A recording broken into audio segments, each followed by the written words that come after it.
Hello and welcome to a world of wonder, of magic, of stories that linger long after the final word. A place where each sentence is a doorway, and every whisper holds a secret. Today, we're stepping into a tale that has captured hearts across the globe. The story of a boy who lived under the stairs, unaware that destiny had chosen him to save an entire magical world. So close your eyes, open your ears, and follow me into the world of Harry Potter. 10 years had passed since Aunt Petunia had found the baby on her doorstep. But in Privet Drive, nothing seemed to have changed. The sun rose slowly, just like any other day, spilling its light over the neat gardens and shining directly onto the polished number 4. Sunlight filtered through the living room window and crept into a house where time seemed frozen. Everything was just as it had always been, except for the photos on the mantelpiece. They told a quiet story of time slipping by. In the older pictures, a chubby baby with a silly hat grinned up at the camera. But in the newer ones, a blond boy with a round face appeared, riding a merry-go-round, smiling on his first bike, laughing in his mother's arms. No other child was pictured. No trace of another boy who lived in the same house. No photos, no name, no presents. Yet Harry was there. At that very moment, he was fast asleep. And, as always, he was dreaming. In his dream, he was flying on a motorcycle that soared through the sky. Harry lay in his dark cupboard much later, wishing he had a watch. He didn't know what time it was and he couldn't be sure the Dursleys were asleep yet. Until they were, he couldn't risk sneaking to the kitchen for some food. He'd lived with the Dursleys almost 10 years, 10 miserable years, as long as he could remember, ever since he'd been a baby and his parents had died in that car crash. He couldn't remember being in the car when his parents had died. Sometimes, when he strained his memory during long hours in his cupboard, he came up with a strange vision, a blinding flash of green light and a burning pain on his forehead. This, he supposed, was the crash, though he couldn't imagine where all the green light came from. He couldn't remember his parents at all. His aunt and uncle never spoke about them, and of course he was forbidden to ask questions.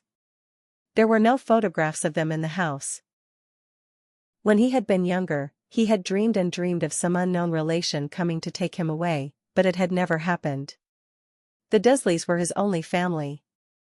Yet sometimes he thought, or maybe hoped, that strangers in the street seemed to know him.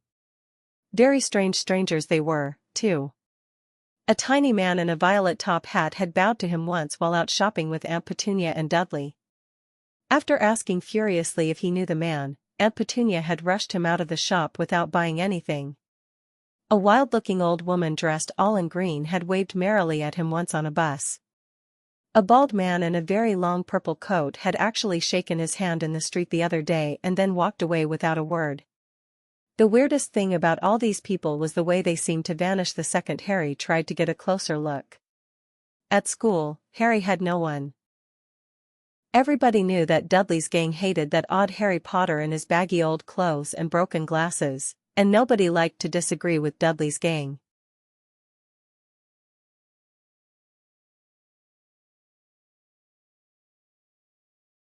The holidays were the worst part of the year. Dudley had been accepted at Uncle Vernon's old private school, Smeltings. Aunt Petunia was crying over how grown-up he looked in his tailcoat and knickerbockers.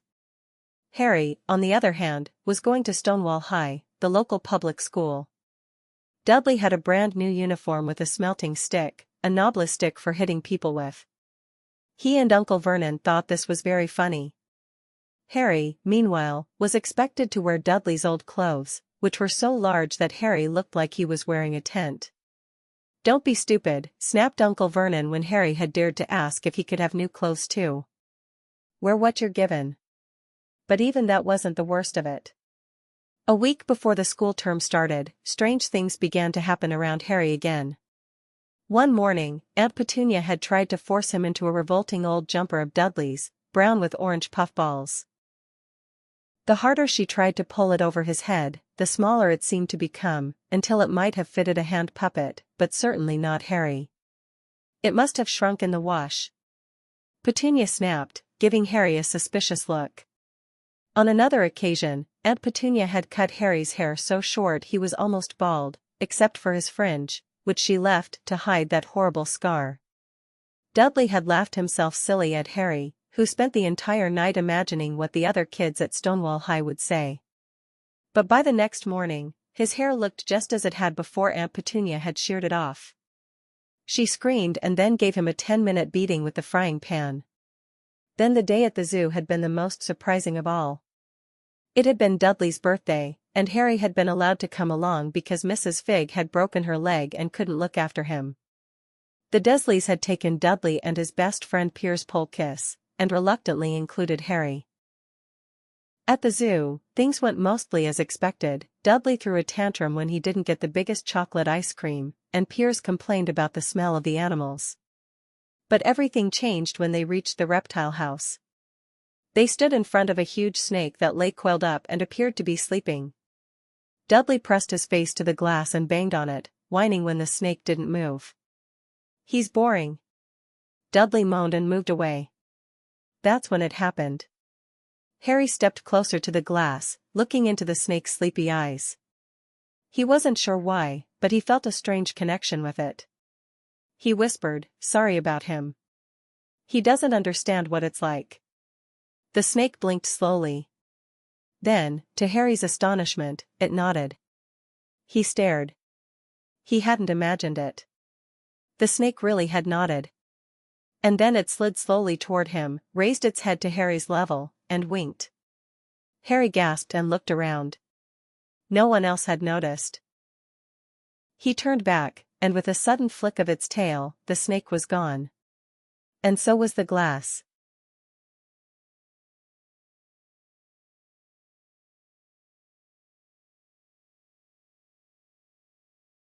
The mail was pouring in now. Every morning, Harry would wake up early, hoping to get to the door before Uncle Vernon. But no matter how early he got up, Vernon always seemed to be one step ahead, standing by the mail slot like a guard dog. One day, 20 letters were pushed through the cracks of the doorframe. The next day, 30 came through the small window in the downstairs toilet. By the fourth day, letters were pouring out of the chimney like a storm. They fluttered around the room, spinning and tumbling, until Uncle Vernon caught fire with rage, seized the fireplace poker, and started smashing letters out of the air like a madman. He boarded up the letterbox. He taped the mail slot shut. He nailed the windows closed. But the letters still came, hidden inside eggshells, slipped through the cracks in the floor, even folded into the pages of newspapers. It was as if someone, somewhere, had decided that Harry Potter was going to read this letter, no matter what. On Sunday, when there was usually no post at all, dozens of letters were hidden in the middle of the Sunday papers that Uncle Vernon tried to snatch out of Harry's hands. He lost it completely that evening. "We're leaving," he declared at dinner. "Pack your bags. All of you." Aunt Petunia and Dudley stared at him. Harry looked up, confused. "But, where are we going?" he asked. "No questions," barked Uncle Vernon. By the next morning, they were packed into the car and driving away from Privet Drive. They drove for hours, through towns, past villages, across fields, stopping only for gas and dry sandwiches. Uncle Vernon seemed to have no real plan. They stayed at a cheap hotel that night, where Vernon slept in front of the door with a chair jammed against the handle. But the letters followed. At breakfast the next morning, the hotel manager came over with a confused look. "Excuse me," she said, holding up a bundle of letters. "Hundreds of these just arrived for a Mr. H. Potter." Uncle Vernon snatched the letters, threw them into the fireplace in the hotel lobby, and dragged everyone back to the car. That night, in the middle of a storm, he drove them to a faraway shack on a rock in the sea. "There," he declared. "No one can reach us now." The shack was freezing, with only one moldy blanket and a broken fireplace. Dudley howled about the damp and the cold, but Vernon seemed pleased. He even nailed the door shut. Harry lay on the floor, shivering under a thin coat. He looked at the clock. It was nearly midnight. His birthday. He was turning 11. He had never received a birthday card. Never a present. But something about tonight felt different. Then, just as the clock struck 12. Boom. A huge knock shook the door.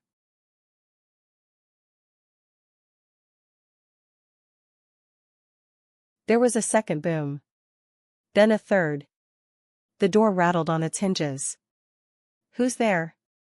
Uncle Vernon shouted, brandishing a broken umbrella like a weapon. Crash! The door flew off its hinges and fell flat onto the floor with a thud. A giant of a man stood in the doorway. He was twice as tall as a normal man and at least 5 times as wide. He had a wild mane of tangled black hair and a beard that seemed to cover most of his face. His eyes, black and shiny, were twinkling behind a mess of hair and shadow. "Right there, Harry," he said kindly. Harry gaped at the man. No one had ever spoken to him like that before. "Who are you?" Uncle Vernon barked, stepping forward. The giant ignored him completely. He bent down, picked up the door, and set it neatly back into place. Then he walked into the room, his head nearly brushing the ceiling. "Sorry about that," he said, dusting off his coat. "I'm Rubeus Hagrid, keeper of keys and grounds at Hogwarts. And you, Harry, are a wizard." Harry stared at him. "A what?" he whispered. "A wizard, o' course," said Hagrid, beaming. "And a thumping good one, I'd say, once you've been trained up a bit." Uncle Vernon made a choking sound. "Stop right there, sir. I demand you leave at once." Hagrid turned, his eyes narrowing. "Ah, shut up, Dudley, ye great prune," he growled. He turned back to Harry and pulled a crumpled envelope from inside his huge coat. "Got something fair, yeah," he said, handing it over. "Letter from Hogwarts. Been trying to get it to ya for days." Harry took the letter with trembling fingers. He opened it and read. Hogwarts School of Witchcraft and Wizardry. Headmaster, Albus Dumbledore, Order of Merlin, First Class, Grand Source, CHF Warlock, Supreme Mugwump, International Confeat of Wizards. Dear Mr. Potter, we are pleased to inform you that you have been accepted at Hogwarts School of Witchcraft and Wizardry. Please find enclosed a list of all necessary books and equipment. Term begins on September 1st. We await your owl by no later than July 31st. Yours sincerely, Minerva McGonagall, Deputy Headmistress. Harry looked up, wide-eyed. "They've accepted me?" he asked, almost in a whisper. "Course they have," Hagrid said. "And it's about time someone told ya the truth. Ya didn't think your mom and dad died in a car crash, did ya?" Harry's heart thudded. "What do you mean?" Hagrid's expression turned grim. "It's time ya knew. Ya come from a famous wizarding family, Harry. Your mum and dad were 2 of the finest witches and wizards I ever knew. And they didn't die in no accident. They were murdered. By the darkest wizard that ever lived. Name o' Voldemort. Thank you for listening.